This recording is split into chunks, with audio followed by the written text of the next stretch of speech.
Well, glad everybody can make it to this incredible topic, self-healing. I mean, if I were to choose one particular topic that I'm constantly being asked about, it would be this one. Everything has to do with self-healing. And there's a reason why Spirit has waited this long to introduce this particular class, because this has been probably in the works for the last several months, but I guess whatever timing that's happening, right now we are looking at a self-healing situation. Our society, this is not new, of course, to Spirit, going back centuries and centuries of human existence. There's always been a time where the society is trying to control the people in many ways. And now, because of the amount of technology that there is and the control that many companies have, many governments have, they are now making the move. And it's all on trying to get other people, whatever they are, whether it's government or medical, it doesn't matter. The point is they want to control your health. They want to control your way of doing things. And if you are asking for questions like, what do I do? How can I be more self-sufficient? This would be a great class to listen to. So take notes today, because there's a lot of new stuff that came up that even surprised me a little bit. But we're going to introduce it. When it comes to this kind of self-healing, we are no longer looking, and it's been like this for a while, but just to say and quantify it, we are no longer looking at just one particular group, like the doctor or whoever you were going for, a naturopath, that kind of thing. You want to be able to give the responsibility of your health, and Spirit is very adamant about this. It's always been your responsibility to have optimal health. That's bar none. It's always been our responsibility to make yourself healthy, what you're eating right, what you're looking at, your mental health, your emotional health, all of these things has always been your responsibility. And many people have known this, but other people really rely on other people that will take care of it. And the reason Spirit has waited this long is because now it's going to be, you're going to see this over the next coming months, that will start unfolding, the various things that you'll see that you will no longer have access to, such as natural products. Just heard the other day in an article that Health Canada and many other types of departments around the world are doing the same. They are starting to restrict natural food products. These natural products stores, there's many just in my area. I have one very close to me within 5 minutes, and all they sell is natural stuff, herbs and oils, natural oils, and all kinds of things that we can address our health in different ways. They're going to be eventually barred, or you won't be able to get them anymore. You might be able to order them through offshore, but they will be difficult too. They'll eventually be, all to say that their whole mandate is that we want to control your health. And so today's lesson or today's class will be what would happen if for some reason you were on a desert island, whether it was a plane that went down and everybody survived, but you were close to an island where you could swim to it. And now, while they're trying to find you, because they know the plane went down, there's going to be X amount of days or months or maybe longer that will take to rescue you. In that time, you're going to have to find a way yourself to survive. You got to survive for your family, especially if you have them with you. You got to all of a sudden kick into a gear that, okay, we are on our own. And that's the attitude that Spirit wants you to have, that you're on your own. So whatever information that you need to get yourself into an optimal area is what this class is going to be covering. Let's get right into it. The first rule that came up was what I call the 5-5-5 rule. And the 5-5-5 says this. The first 5 is basically the levels of health. So there's 5 levels of your health. Yes, we all know about the physical health. There's also the mental health. We have emotional health, spiritual health, and energetic health. All of those kind of work together, and we're going to be touching on a few things as we go. All right, so we can't get into a lot of detail in all of them because I want to cover a lot of ground. And hopefully, if there's something in there that you want maybe in a future class that we can devote all the class on it, this is the time to write that down, put a star behind it or beside it, and let us know what you want to listen to and what you want more information on regarding these kinds of health.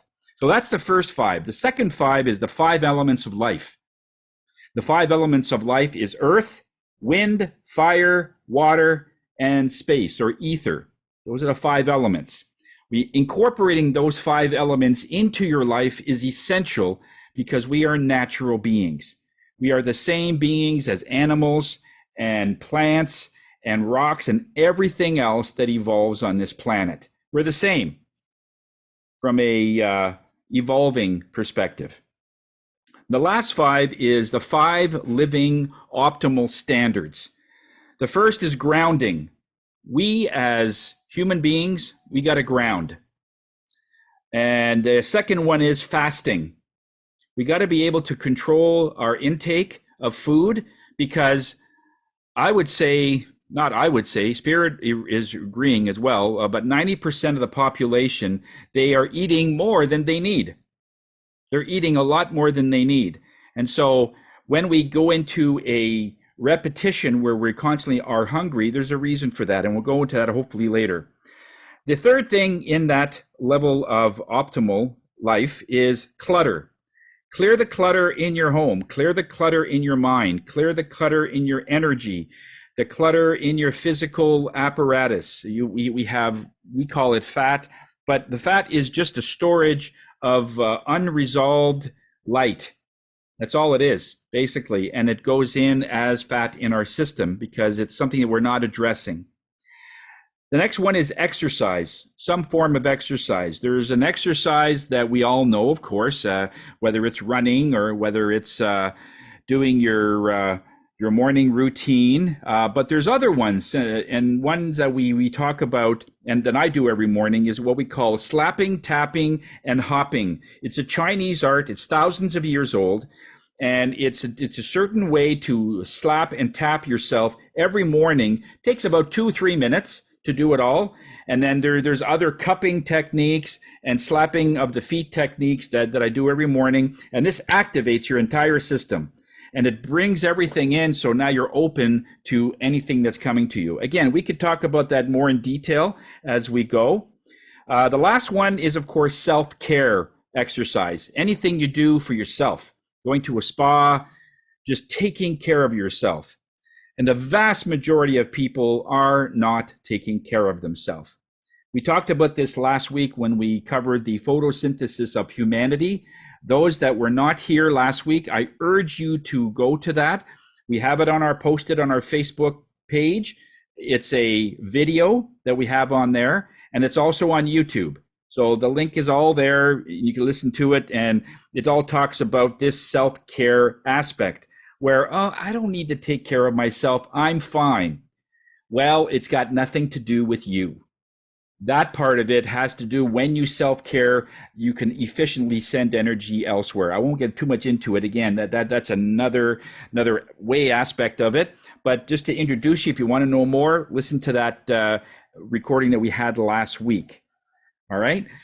Now let's talk about food for just a moment, because that's the biggest topic. Well, what kind of things do I eat? Because I eat all kinds of very healthy foods, and I hear it a lot.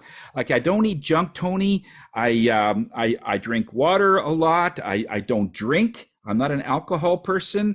I eat all the healthy foods I can get, and I still am really struggling with my weight, and I still have low energy. So then we get into other aspects of what food is all about. There was a study done at Ohio State University a number of years ago where they had several groups of people feeding rabbits a very high cholesterol diet, whatever that was. It doesn't matter. They were different foods, But all the foods, every one, was almost to the point that it was almost poison to the rabbits. They wanted to see what the high cholesterol does to these little rabbits. And so after several weeks of doing this, they noticed that one group in particular had much, much better cholesterol readings than the others. The others had high cholesterol and they were limping at times and not doing, and very lazy, the whole thing with rabbits, and they just didn't want to move. Yet this one group, this one particular technician had a group of rabbits that were great. They tested their blood, low cholesterol. They couldn't understand why. So they asked the person, what are you doing? Well, I'm not doing anything different. I throw them their food like everything else. And so they couldn't get it. So they had to look at the videos to see, what is this technician doing different than everybody else? They found out something very interesting. Before this particular technician fed the rabbits, he would hold them, he would cuddle them, he would kiss them, and he would pet them, and they'd say, like all this goo-goo stuff for a couple of minutes, and then gave them the food. And when they tested the blood, it had very low cholesterol. It made no sense. Then they realized that in the physiology of that holding and cuddling changes the metabolism in rabbits very dramatically. And they found that it's very similar to the human metabolism. That's why they chose rabbits.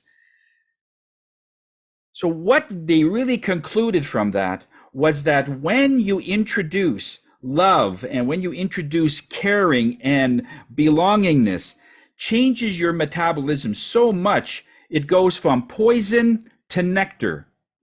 And this also explains why when you eat nectar, in other words, you're eating the filet mignons, you're eating the best foods, you're eating all the freshest vegetables, you're not eating any junk food, and yet your cholesterol is high. What are you eating is not the issue. They found out that what is eating you at the time that you're eating. So it's very interesting when that study came out. So it's important to realize that it's more than just the physical food. We are emotional beings, and we respond when somebody says, hey, it looks like you're losing weight. Oh, go on. Yeah, I'm serious. I think you're losing weight, even though they might not be. It's not relevant whether they are or not, but all of a sudden it's fed into their system. I'm losing weight. And guess what? In those few seconds, the body switches and it looks at those nutritional pathways and metabolic conditions in a different way. And they start losing weight just because they think they're losing weight. Somebody notices something. There's that level of respect or that level of love or so on. So that's the thing, is what is eating you? The other thing that we want to talk about is our DNA. Of course, this is the building block of life, and it holds everything we need to make ourselves healthy and safe and young looking. And one of the studies that scientists read, and of course they can only go so far because they still don't know 97% of what DNA is. A vast majority of scientists can't explain there's so much intricacy. It's like looking at a hard drive that is trillions and trillions of megs long, and you're going through it one file at a time. It's impossible. But what they found is can't explain it. There is a gene, or there is something in your DNA that makes that you don't age. There is an anti-aging element in your DNA. So the first question that was given to the scientists is, okay, fine. Well, how come that I'm not getting younger? In other words, how come I physically and appear like I'm getting older? Their aging is happening. How come that's happening? And the simple response was is that you're not activating it, because the DNA is a hard drive and it's a storage unit. And for anything else, it's like you going into a warehouse and you got boxes and boxes of, let's say, air conditioners. They're still in a box, but yet you're in that facility and you're thinking, gee, it's not very warm in here, or it's not very cold in here. You've got the very thing that will make it cold, but you don't open the box. Because most of our focus is on how our past is affecting our present emotional state. This is why Spirit keeps saying you got to let go of the past, because it's interfering with what your natural instincts of your DNA could do. The DNA has the capability to do it, but we don't turn this on. We don't have the belief that it'll even happen. That's another issue, because people say you have to believe it to get it. But more importantly, it is all about what is going on with me not activating this, because we're so wrapped up in another emotion. Hang on, but we're so wrapped up in another emotional state that the DNA has a capability, but it's only a storage, it's only a warehouse. It's not meant to activate anything. You have to go in, open the box, install it, and turn it on. In that sort of example, if I could use that. But most of our population do not do that. And it is unfathomable how we can go into some communities on this earth where they have 120, 130, 140-year-old elders, and they look like they're 60, because they are tapping in to that part of their DNA that it doesn't age. Because way before you get to 60, you're thinking, oh, when I get to 60, and you're 40, let's say, when I get to 60, I'm going to be slowing down. When I get to 60, I'm going to probably have to get a walker. I'm going to have to, oh, look at all the medication I'm going to need because dad and mom is doing it. So that's my future. And Spirit says, no, that's their future, their present. That's not, but however, you could incorporate their present into your future. That could do. But again, you're looking at the past and you're just believing that that's just going to continue, but that's not the case. You have far more ability than you can ever imagine, and we just don't tap into it unless we have to. One of the things that we rarely see is how our state of mind affects us, and we talk about it with the rabbits. But another one that I saw with this, it was an article on giving up, or what is the effects of us going to a certain point, and it seems at the time it's impossible. Now, all of us right here probably are facing something that you have no control over.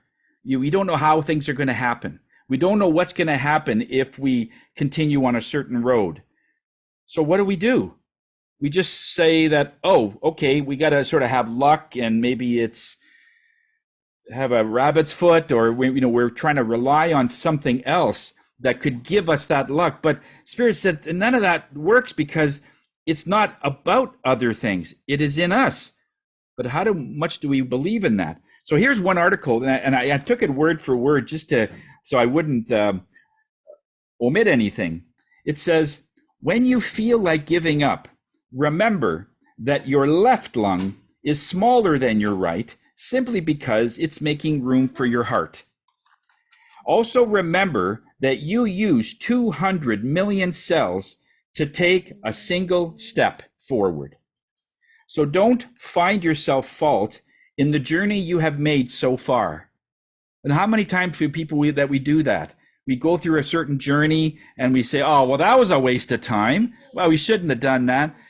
Spirit says, don't do that, because that's the journey you went. Just say, look how much I've learned by taking that trip. That's much more respectful than just saying, well, if I was born again, I'd do it differently. No, you did that for a reason, and it took all those cells for you to actually do it. So just go through that. So it keeps going by saying that remember that you shed your entire skin every 27 days. I did not know that. Every 27 days you shed your skin, because your skin is designed not to hold the past. Neither should you. Nor is it not made for you to carry it all on your back. It just sheds it. It's old, it's done, it's gone. That's how your skin works. The tongue is the strongest muscle in your body. So you were made to speak loudly and honestly. So what is the holding back? Why do you think you not have anything to say? The carbon that's in your body, and we're all made of carbon. Every part of us is carbon based. Our carbon in your body is the same as the mountains on this earth. The bones within your body have the same structure and the strength and the elements as a piece of granite. You're never broken and you're never weak. You will always survive any heartbreak.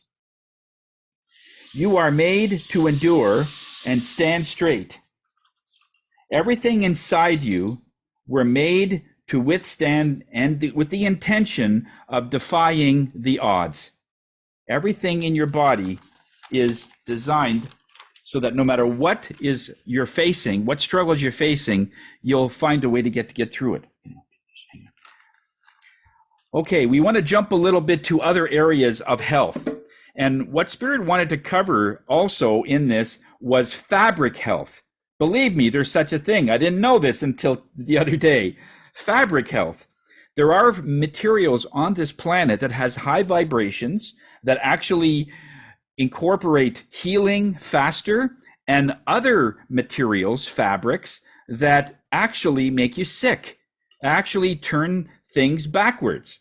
One high frequency material, as they called it, was linen, which is by far the best material for when someone is sick. Way back in 1920s and 30s, a little bit of halfway of the 30s, linen, pure linen, was used in hospitals because they had so many people that were sick at the time. And I think that very close to, there was a virus on this earth, a Spanish flu or something. But anyway, there was a number of things happening, and the hospitals put linen on their beds, pillowcases, everywhere, and people were getting well so much faster. In some cases, they were healing wounds overnight and released the next day. Until it was connected that the healing power was in linen, they changed it to plastic and other materials that were looking at a point where it wasn't doing the same, and there were the stays in hospital were longer. Now, whether that was more of a greed thing, I don't know. All I know is that when they changed the materials from linen to something else, people were in hospital longer. So linen is by far the best in terms of health. If you have somebody sick, put them in linen. The best you can buy, like a high count Greek. There's some really fantastic pure linen covers, sheets, blankets, like the sheet blankets, pillowcases. I know they're expensive, but you'll have it forever. You could have your linen from your grandmother and still use it. It's that good quality. So you're only going to buy it once, all right? The next one is wool, cashmere, hemp, organic cotton, and leather are also very good. But linen was still one of the top ones. Let's talk about low frequency. When you have your skin against this material, it actually lowers your metabolism, and all kinds of things are coming to play, because when you are rubbing against this material, it actually works against the meridians and works against your body. The one on the top is rayon. That's one of the worst. Then you've got bamboo. That surprised me. Bamboo is a low energy, or a fake silk. Okay. Fake silk is another one. Polyester was another really bad one. So if you have a polyester shirt or a sweater or socks, get rid of it. It is doing nothing but, so you got to look at the blends. If you look on the mixture on the tag, it'll tell you that it's 95% polyester and whatever percent cotton, or however way that works. Make sure that there's no polyester in that clothing. It brings down your energy. In your feet, I can't even tell you, that's how you ground, and everything comes through your feet. It's a huge health hit is what I was getting. Another one is nylon, acrylic, and any other material that they advertise as non-static. You can get materials that have no static. They're anti-static naturally. Don't get those, because again, natural products like linen and wool all have static. If you've ever taken off a wool sweater, you explode. You don't want to be anywhere near gasoline, sort of thing. You need something with static because you're electricity. You need that, right? So with anything that is anti-static resistant, you keep away from that. Okay, now let's talk about what your mind and your brain can do, okay? We talk about the many All right, when we talk about how the internal system is in our brains, is that we produce, and this is, and I have no idea, I couldn't verify this in time, but we can produce over 40 different drugs in our brain naturally. These are things that are anti-cancer treatments or anti-depressant treatments, and we do this naturally in our brain. I'm going to talk about four of them that you already know and just give you some perspective of some of the things that your brain can do. The first, of course, you've heard dopamine. Okay, dopamine is something that is we call a reward chemical. When we get likes on Facebook or on YouTube, we get these likes and all these people and our excitement goes up. Well, that's dopamine that's put in there because you got a reward. Somebody likes you. Somebody wants to be with you. And for you, that's your reward. Or if you're going up on stage to accept a diploma or accept a trophy for a job well done or an award or a bonus, that's all dopamine. Okay, and it's naturally done. And the other ways of getting dopamine is self-care activities. Doing things that are for you, going to a spa, getting a haircut, buying a new outfit that you know that you're going to feel hot in. All these type of things for self-care. Writing a gratitude list. All these things that you're grateful for, okay? And so when you look at in the beginning, let's say I want you to list 10 things you're grateful for. In the beginning, if you've never done this exercise, you might come up with maybe 10 after a couple of minutes. I know that probably the first 5 or 6 are easy, but after that, what else am I grateful for? And so it might be a stretch. After you get used to it, you'll have over 40, 50 things that you're grateful for. And that's when you start tapping into the real stuff. I'm so grateful that I'm able to, let's say, be in a situation where I could be with my grandson and I'm working at the same time. It's a gift. So I'm grateful for that because otherwise I'd be in a factory or I'd be somewhere where I have to stay in a certain location and I don't have that privilege of being and doing something else, but I have to stay there, right? So I'm grateful for that kind of thing. Another one is celebrating small wins. Let's say you've always been looking for a certain kind of couch, a certain kind of couch on sale, something that has a recliner, something that vibrates, something that has a built-in cooler for your drinks, and all of a sudden you find one on sale. You celebrate those small wins. Spirit, that's what we always celebrate the big stuff. Like after 5 years, I got my master's degree. Oh, let's have a celebration. And then you have to wait another 3 years to get your doctorate, and then another 3. Not to do that. You should have a celebration every week. I went to a restaurant recently with a few friends, and it was amazing.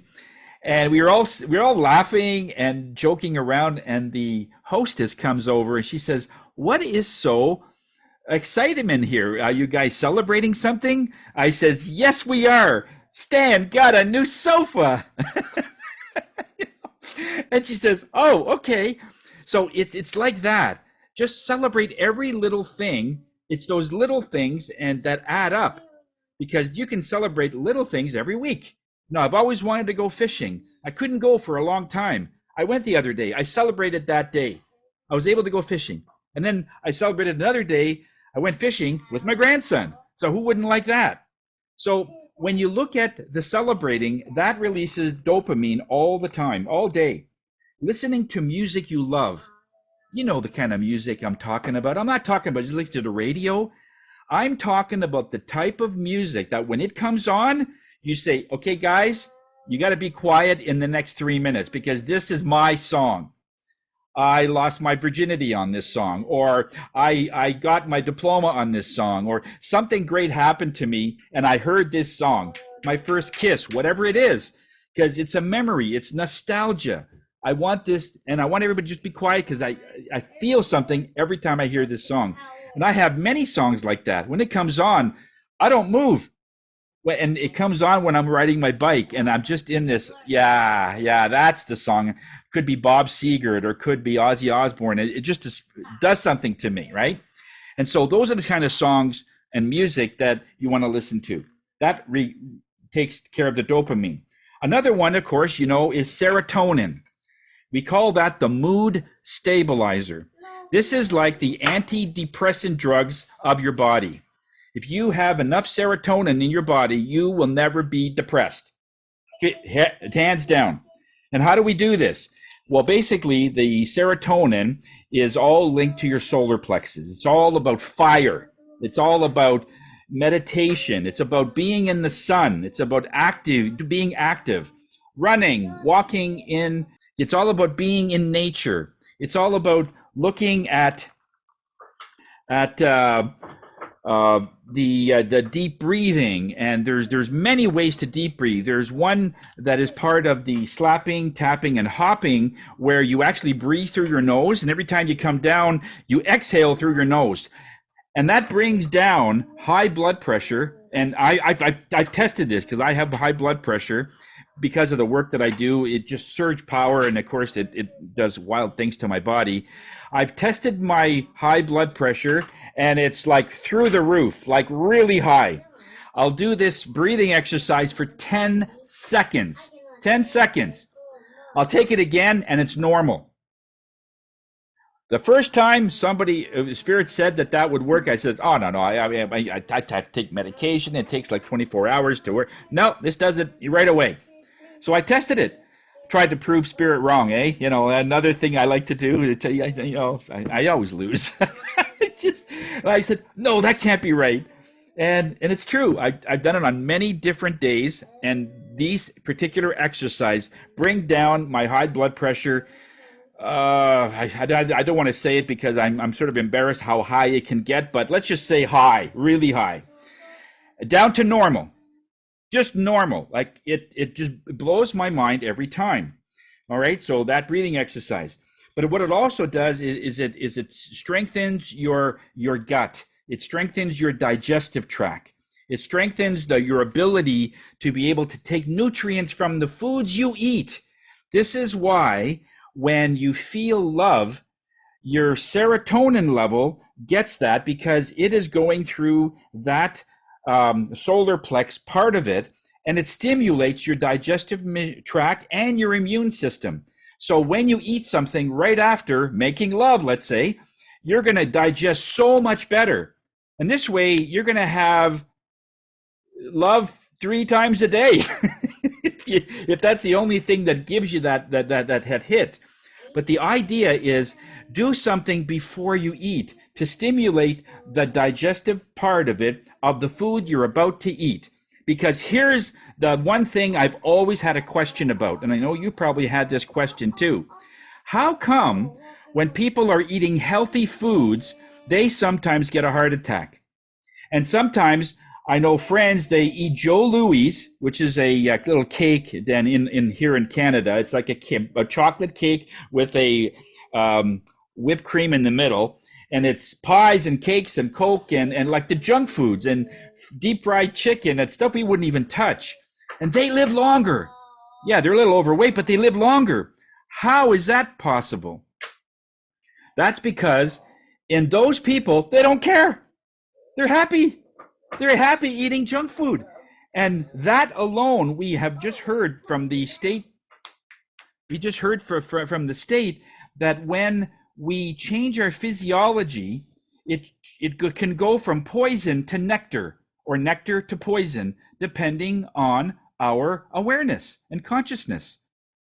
So again, it's not the food. Of course, it does work if you do healthy foods, but also add to that healthy food a healthy attitude.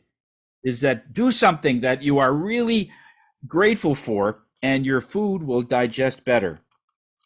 It's about 90% of the issues that are happening in our problems with health has to do with your gut. And that was a quote from one of the scientists. So gut health. So whatever information you could find on gut health, digestive tract, read it, take courses on how to improve your digestive system. Because here's the thing, you could have the best foods all the time, but if you're not digesting it properly, you're still going to be no energy, like, and then somebody will just have like a celery, or they'll just have a piece of pie, and then they could run for 2 hours. Like, we can't understand that. I'm eating, but I can't do that. Then let's look at something else other than food, is what Spirit is suggesting. All right. So to get that extra food, this is what we need to do. The other chemical that we release is oxytocin. Now, we've heard about this. This is what they call the love hormone. Oxytocin is released when you are petting a pet, all right, or when you're holding hands, or loving someone, or hugging someone, giving somebody a compliment. Let's say if I really like someone's hair, I says, hey, you got a haircut. You look really good with that. Good for you. You look different. It's a good look on you. Way to go. Nice change, or whatever.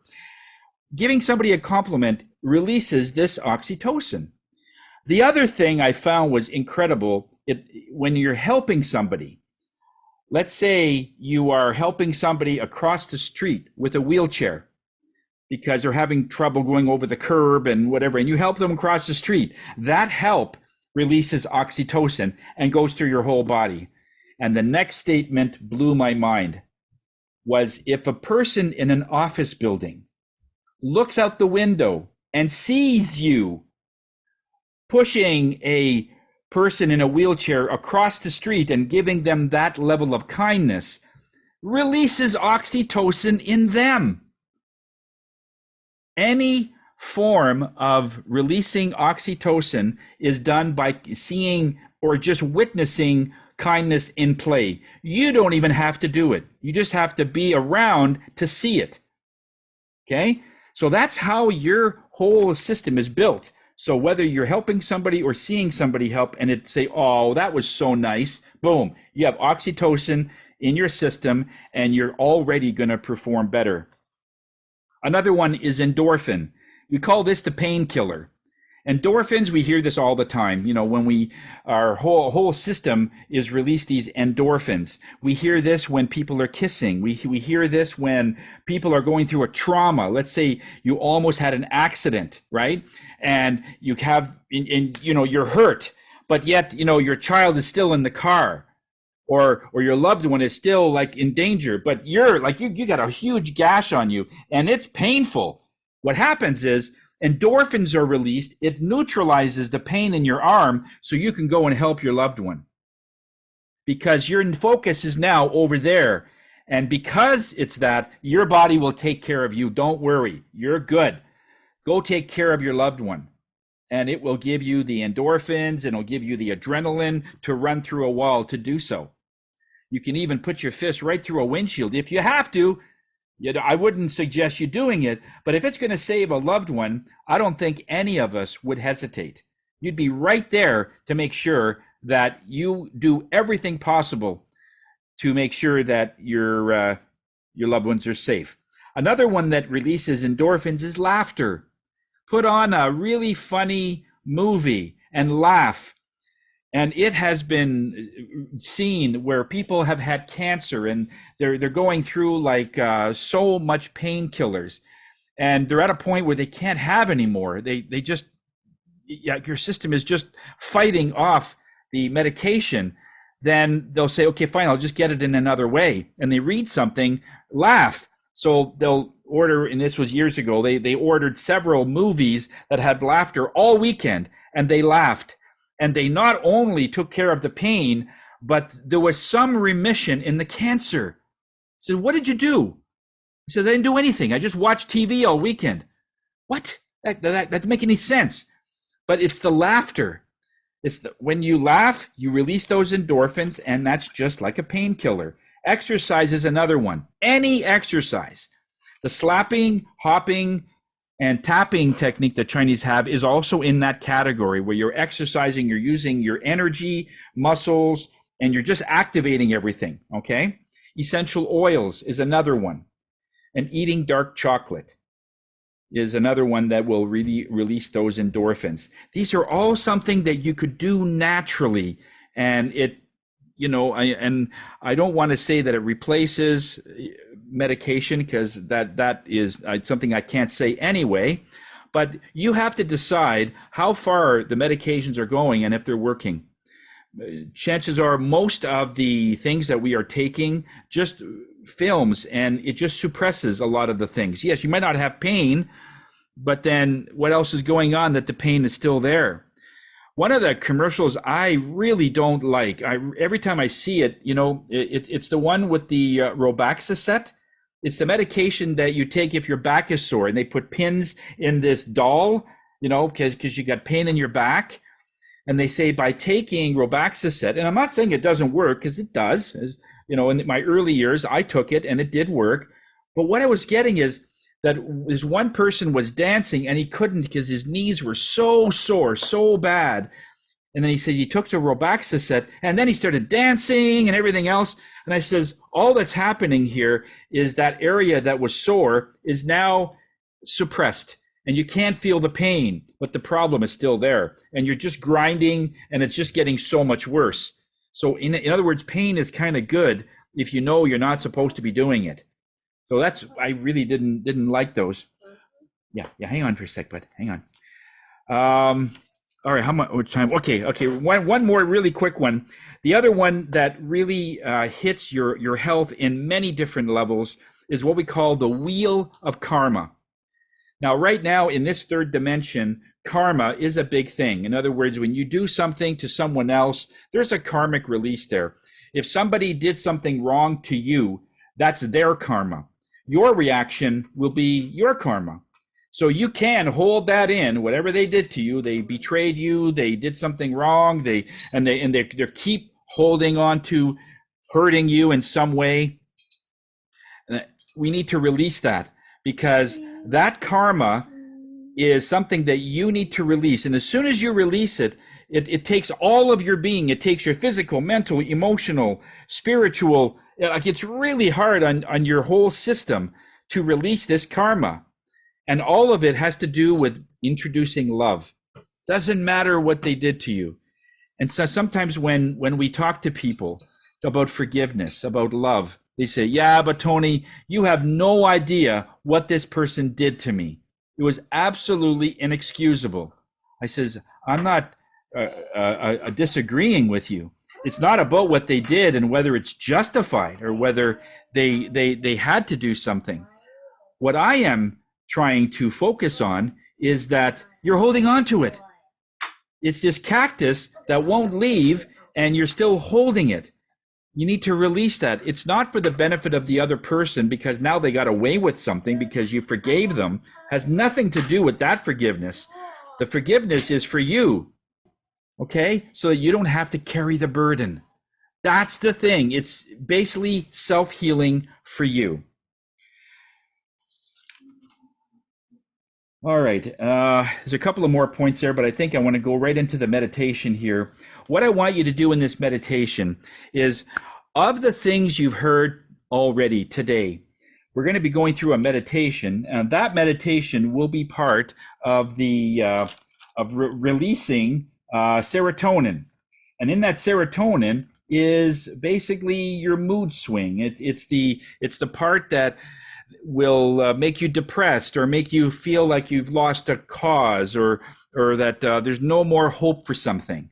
All right. Now, I want you to bring in that. I want you to look at something that's going on in your life. Now, you could have a physical thing you're working with, like a thyroid not working right, or there's a part of your body that's constantly giving you issues like stomach problems, you have back problems, whatever the physical issue is, or if you're in really good health, what is happening with your mental state? Is there something bothering you that you haven't really addressed and you don't want to? And in this case, when you hear this meditation, we're going to be playing the lotus flower meditation, because that is chock full of resilience energy. It's this energy that will help you unlock this warehouse full of whatever's in the DNA that will be able to heal yourself, be able to help you through that process of letting something go, forgiving something, introducing love in a way that you can live with. Because when somebody says, oh, just get rid of it, I think that's so disrespectful. Okay, you just can't do that. It doesn't work like that. It has to be something that you feel you can do. So either introduce love, forgive, or in some way just find it a way to let go that is good for you, that you're not holding on to this cactus. Okay? So I want you to think of something, and in this meditation, just bring in the energies that you need. Focus on whatever is part of your body that is screaming at you, that says, like, I'm hurting, whatever the gallbladder or whatever the part of the body organ or the part of the system that you're looking at that's giving you issues. Look at that and it says, okay, guys, I give up. I'm going to retreat. No more resistance. We're going to put this away. What do you need? And if you just listen, if it says forgive, then just say, I am too ready to forgive to the point that it will benefit me, that I'm not going to hold on to this anymore. But I'll let the energies work on that person who did that wrong to me. If they've continually betrayed me, that's something he has to work out. That's not my problem anymore. I will have to move on. I just have to move on. And so help me through this. And let's see where we are but it's about 12 minutes or so. Okay, so we should be okay with time. Okay, take a nice deep breath. Of course, today's color is green. Green is a healing color. It's a self-healing color. I want you to really breathe in this beautiful emerald green. And let's see where we are when we come back. Okay?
Okay, when you get a chance, just slowly come out of the state that you're in. Try and remember what you saw, what you felt. And if any part of your body is vibrating, getting very hot, or your hands cold, or your feet cold, notice anything in temperature or density in the room. Sometimes we'll feel that.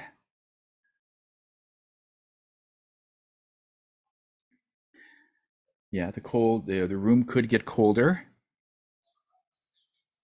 or it could get very warm. It all depends on how that energy channels through you, and it affects the room.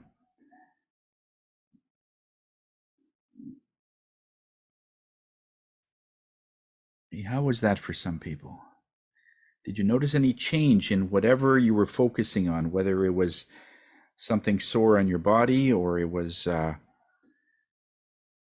uncertainty, or whether you were sort of down before, but now you feel sort of okay?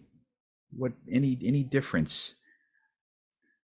Another one is, if you had a heartbreak years ago, a boyfriend or a girlfriend left you in a lurch, or there's that kind of thing, that could stay in a person's system for decades. I've seen that, where they just can't let it go. And it's such a powerful energy that it actually gets in the way of somebody truly coming into your life, not to replace that person, but to move on, to be able to start enjoying your life with another person.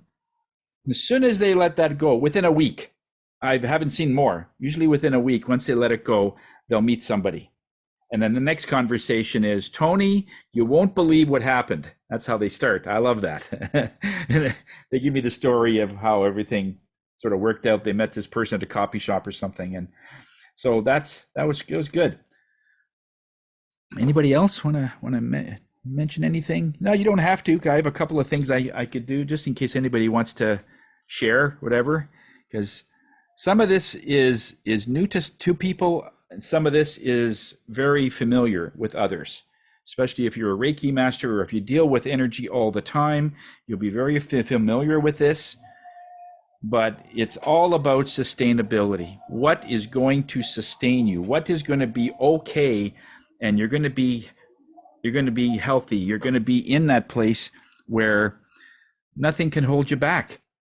And that's where Spirit wants you, is that you'll find the health connections and all the answers you'll need just by connecting to the right energies and saying, okay, I'm having, you can actually do this. I've done this in sessions where someone has a specific problem with their thyroid, let's say, or a specific issue with their gallbladder. They know it's been harming them for years. And once we connect to them as to what it is in terms of what the significance is energetically, then we say, okay, Mr. Gallbladder or Mrs. Gallbladder, what's going on? How can I help? And you listen, and that body part will actually communicate with you, or try to. And it's our sensitivity, when you've been meditating a long time and you're used to how energy works, there should be no what they call language barrier.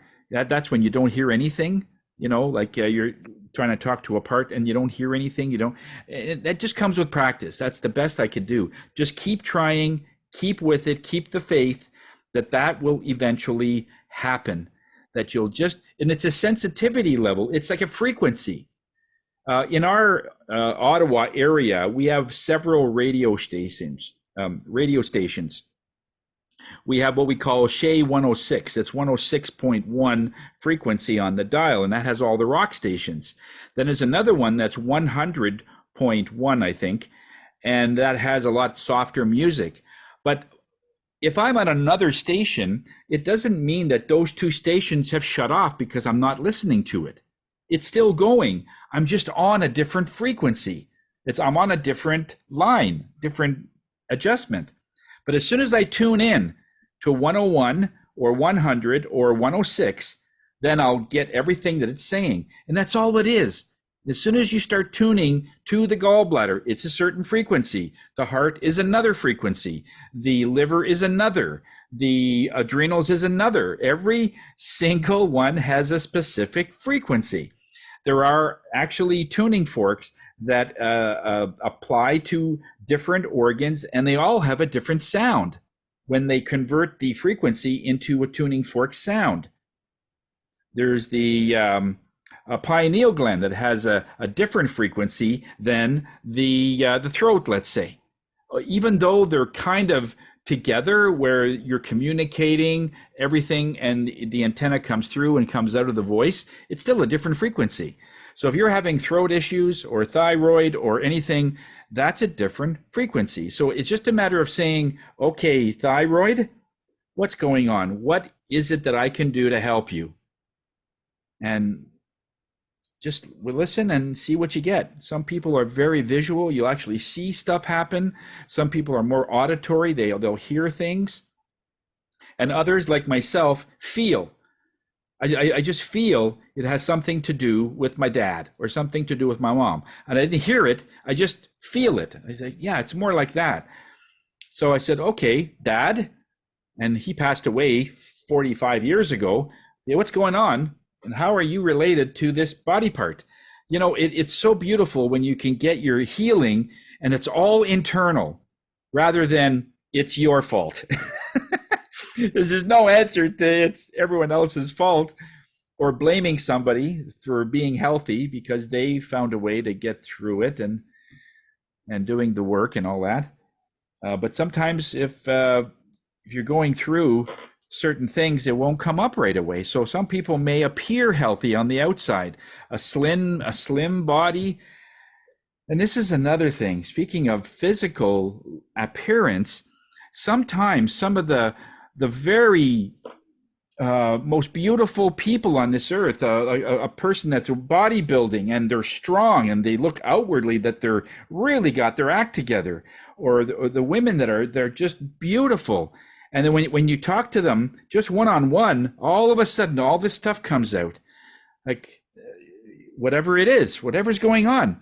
So in other words, by relating what you see in people and relating that's health, you got to be careful of that because they're going through a transition that maybe hasn't hit yet. It takes a few years and you go back and 3 or 4 years later, they could be a completely different person. I've seen somebody go from really high down to almost homeless in a very short time because when they fall, boy, they fall hard because they had everything based on their health. And all they needed was just something that happened to their face or maybe a fire. They burned maybe their face and they still have all their capabilities, but they are different. And that difference will show in everything that they do. Not that it should, it's just that they choose to. If you've ever read the book, the Psycho-Cybernetics, it's an old book by Clement Stone. That was back like in my day, in 1980s. And so beautiful book. And it talks about a plastic surgeon talking about when you have a physical ailment where you got burned or an accident where you have a big scar on your face or whatever, and they can't really hide it. The plastic surgery will end up doing something, but he wrote a book on all of the jobs that he did where a person had a physical scar and it affected their whole life. And after the plastic surgery, they looked really good. And it changed their life. But it wasn't the scar that's the problem. It was the fact that they don't think they measure up because now they have a scar. All right?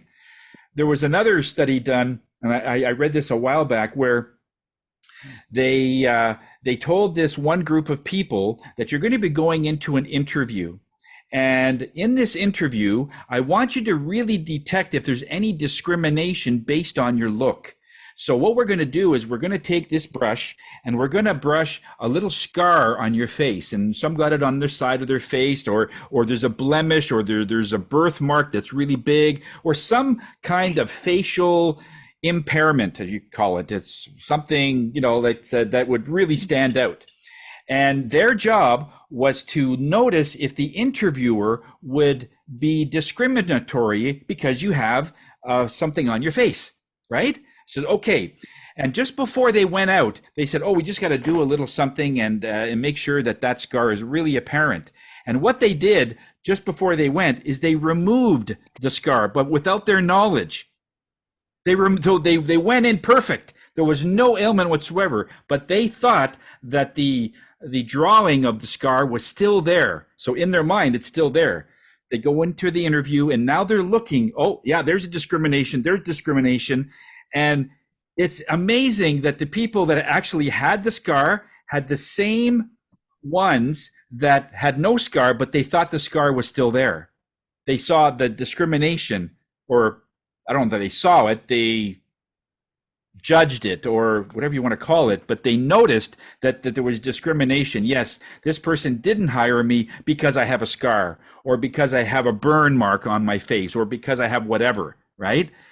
And then when they saw themselves in the mirror, oh, where did the scar go? Oh, we removed it before you went in. And they already wrote down all the discrimination parts. But then, and you go in and you don't have anything, they didn't notice any difference.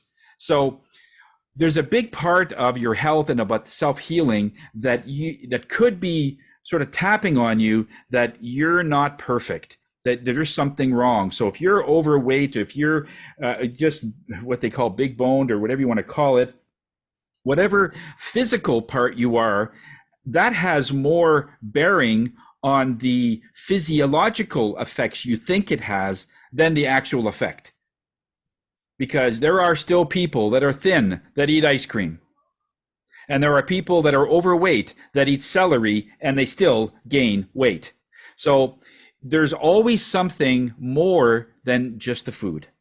And in this self-healing aspect, that will hopefully open your eyes to something that is more than just the physical things you're doing to yourself. Is what else are we doing to hold ourselves back that is actually causing our own healing impairments and the slowing down of some healing. I remember when I'm sorry, I'm getting a little bit late here for you. I really apologize.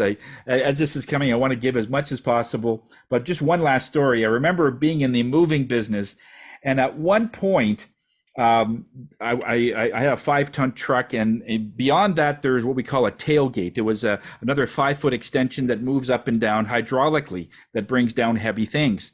And we had this up at one point, and I'm in the truck bringing something out. Well, one of my employees brought the tailgate down, so it was 5 feet less than it, but I didn't know that. So I'm backing up out of the truck thinking I still have another 5 feet, and I fly out of the truck backwards onto a pavement full of rocks, like it's gravel and rock, like hit my head, hit my back, and I'm just there for a second.